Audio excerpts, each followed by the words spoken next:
مشرف پرویز مشرف ځان دومره ګنده کړ، دومره سخاچک شو چې اسرائیل نے موار پار خطا کړ چې دله اوس ورشم په کمه. ډاکټر را سره په سټیج ناست وایي ډاکټران نشته، وایي چې ډاکټران هغه ایم بی بي ایس ډاکټر وایي ډاکټران نشته.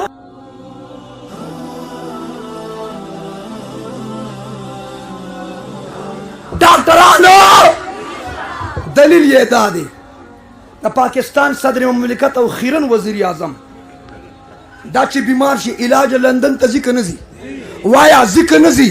د پاکستان حکمرانان چې بیماران شي علاج لندن ته ځي که نه ځي؟ هغوی ته پته ده چې ډاکټران نشته. ستا د صدر وزیر په تا اعتماد نشته، هغه په ذهن کې ته پوډري ډاکټر یې، د پوډرو سیرنجونه خلکو ته خېږي. سنو پاکستان کې انجینران نشته، وایي انجینرانو هغه په بجټ کې چې د چا برخه شته آوټ سایډ یې نشته. آوټ سایډ انجینران ځکه نشته چې کوهاټ ټنل جوړېده، ممند ټنل د باجوړ جوړېده اور راشه وګوره موټروے جوړېده، روډونه جوړېده. هغه د لاوري ټاپ کې سن 2000 کې زه لاړم، مولانا شاهد الله صاحب زمونږ ملګري وو، د هغه پلار عجیب دا ایکسیویټر دی او دا مسجد دا ټرکونه نو لاوري ټاپ د چترال دا سورنګ چې جوړېده هلته زما بیان و، زه لاړم هغه سره. نو ماته هغه اجي صاحب وی چې راځه چکر درکم، سورنګ لا جوړ نه دی خو ډېر یخ ځای دی.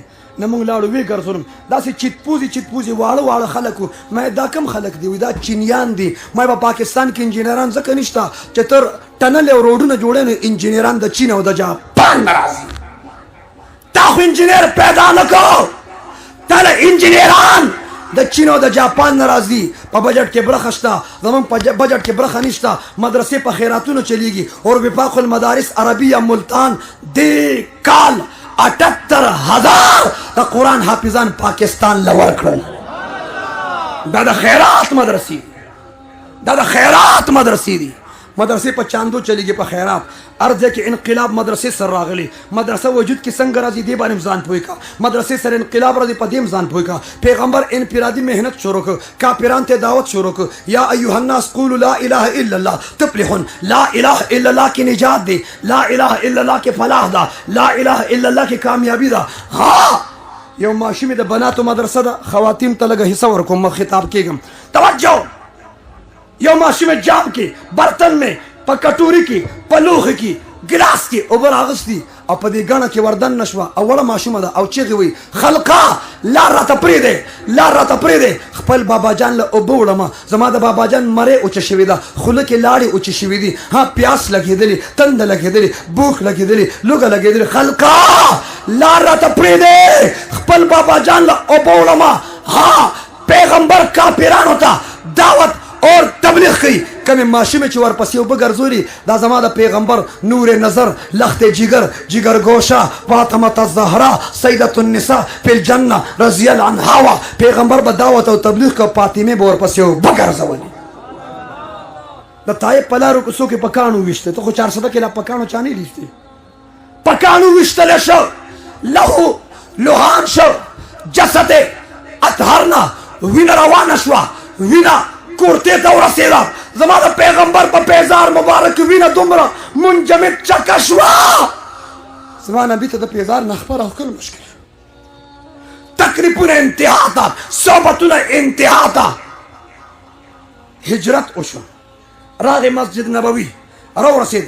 سوچ او فکر یو که محور پکار دی، یو مرکز پکار دی، یو خانقاه پکار ده، یو اداره پکار ده، اجتماعي اداره پکار ده. پیغمبر وی مدرسه جوړوما. دلته مولانا صاحب هم وی، مولا امین الحق صاحب وی مدرسه جوړوما. الته نبی نے فرمایا مدرسه جوړوما. زه د 2 مدرسو تذکره کوم اور ستا د کلي په دې 3 مدرسې ختم بیا اجازت غواړم. یو مدرسه زما نبی جوړه کړه، د پیغمبر مدرسې. امت مسلمه ته ابوبکر صدیق ورکړ، عمر فاروق ورکړ، عثمان غنی ورکړ، حیدر کرار ورکړ، 1,44,000 صحابه ورکړ. اور دیمه مدرسه هندوستان په سرزمین باندې سلطان المحققین والمدققین، قاسم العلوم والخیرات، منبع فیوز برکات، صاحب آب حیات مولانا قاسم نانوتوی رحمت الله علیه مدرسه جوړ کړه د دیوبند مدرسې امت مسلمه ته شیخ الهند محمود الحسن رحمت الله علیه ورکو د دیوبند مدرسې امت مسلمه ته شیخ العرب والعجم حسین احمد مدنی رحمت الله علیه ورکو مفتی هند مفتی کفایت الله دهلوی رحمت الله علیه ورکو علامہ رشید احمد گنگوہی رحمت الله علیه ورکو شیخ التفسیر مولانا ادریس خان دهلوی رحمت الله علیه ورکو شیخ التفسیر مولانا احمد علی لاہوری رحمت الله علیه ورکو حکیم الامت شاہ اشرف علی تانوی رحمت الله علیه ورکو قاری طیب رحمت الله علیه ورکو حافظ الحدیث انور شاہ کشمیری رحمت الله علیه ورکو د دیوبند مدرسې امت مسلمه ته بانی تبلیغی جماعت مولانا الیاس خان دہلوی رحمت اللہ علیہ ورکو ہر دور کے انقلاب مدرسے سے راغ انقلاب دا باطل نظر پا مدرسہ دے باطل لگیا دے مدرسہ خراب ہوئی محتمم پس لگیا دے علم پس لگیا دے مدرس تا خطرہ جوڑا دا عالم تا خطرہ جوڑا دا پیر سیب تا خطرہ جوڑا دا مفتی سیب تا خطرہ جوڑا دا دا باطل اسنے خبرہ ندا دا مدرسہ شوٹ کول دا روز اول نا تر اوسه پورې خلق د مدرسو خلاف لګیا دي چا چې د مدرسو مخالفت کو هغه ختم شو مدرسې د چا پلارم نشي ختمولی ورشه هغه جامع حفص الله المسجد چې ختمو سنو میو هغه مشرف پرویز مشرف ځان دومره ګندک دومره سخاچک شو چې اسرائیل نے موار پر خطا کړ چې دله وس ورشم په کما دنه د عروس څنګه د خلک پاک زیخ کاریم هغه کله کینی کله پاسی هغه نن په دوبه کې پروت دی کله کینی کله پاسی کله راوړي موږ به ته دوا او کله د قیامت پورې دغه شانت لري امین وای پوهچته وازو بهرحال انقلاب مدرسې سره انقلاب